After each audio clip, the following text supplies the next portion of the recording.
नमस्कार, आप देख रहे हैं न्यूज 4 नेशन और मैं हूं प्रियदर्शन। बिहार के मुख्यमंत्री नीतीश कुमार के लिए अगले महीने की 12 जून की तारीख उनके राजनीतिक इतिहास के लिए सबसे यादगार तारीख बनने जा रही है। दरअसल यह इस वजह से क्योंकि नीतीश जिस विपक्षी एकता की मुहिम को लेकर के आगे बढ़े हैं, उसमें 12 जून वह तारीख साबित होगी जब नीतीश इसमें कितने सफल हुए या फिर कितने वो असफल साबित हुए हैं, यह दोनों परिणाम सामने आ जाएगा। दरअसल नीतीश कुमार ने जब कुछ महीने पहले विपक्षी एकता की बात की थी, तो उस दौर में हर कोई उनका मजाक उड़ाता था। यानी कि उनके जो प्रमुख राजनीतिक विरोधी हैं भारतीय जनता पार्टी, उनकी ओर से कहा जाता था कि नीतीश कुमार जिस रास्ते पे चले हैं उसमें उनके साथ कोई भी दल नहीं आएगा। यहाँ तक कि अगर आप याद करें तो जब पहली बार नीतीश कुमार ने कांग्रेस के शीर्ष नेतृत्व यानी कि सोनिया गांधी, राहुल गांधी, मल्लिकार्जुन खड़गे जैसे नेताओं से मुलाकात की थी, तब उस समय उन्हें कहा गया कि कांग्रेस नेताओं से मुलाकात करने के लिए राष्ट्रीय जनता दल के नेता लालू यादव का सहारा लेना पड़ा था। और बाद में भाजपा ने तो यहाँ तक तंज कसा था कि कांग्रेस नीतीश को भाव नहीं दे रही है। लेकिन अब परिस्थितियां पलट चुकी हैं। नीतीश लगातार अपने प्रयास में लगे रहे।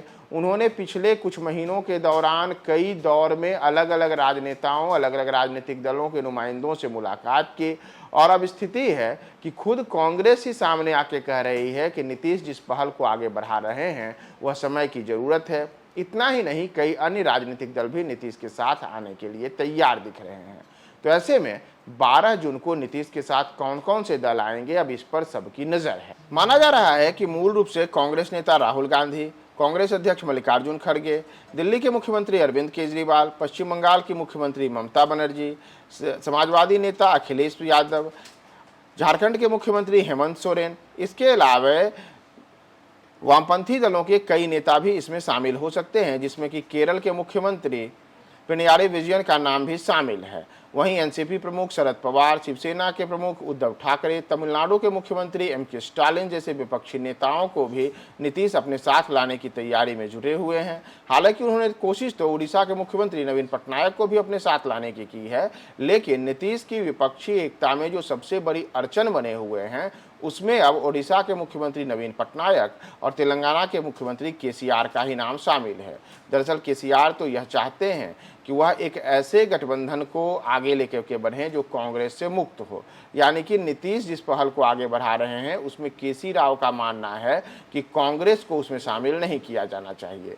वहीं ओडिशा के मुख्यमंत्री नवीन पटनायक पहले ही कह चुके हैं कि इस प्रकार का जो गठबंधन की कोशिश की जा रही है इसमें कोई ज़रूरत नहीं है। वहीं बसपा नेता मायावती और चौटाला परिवार इसमें कोई अभी फिलहाल खास भूमिका में नजर नहीं आ रहा है।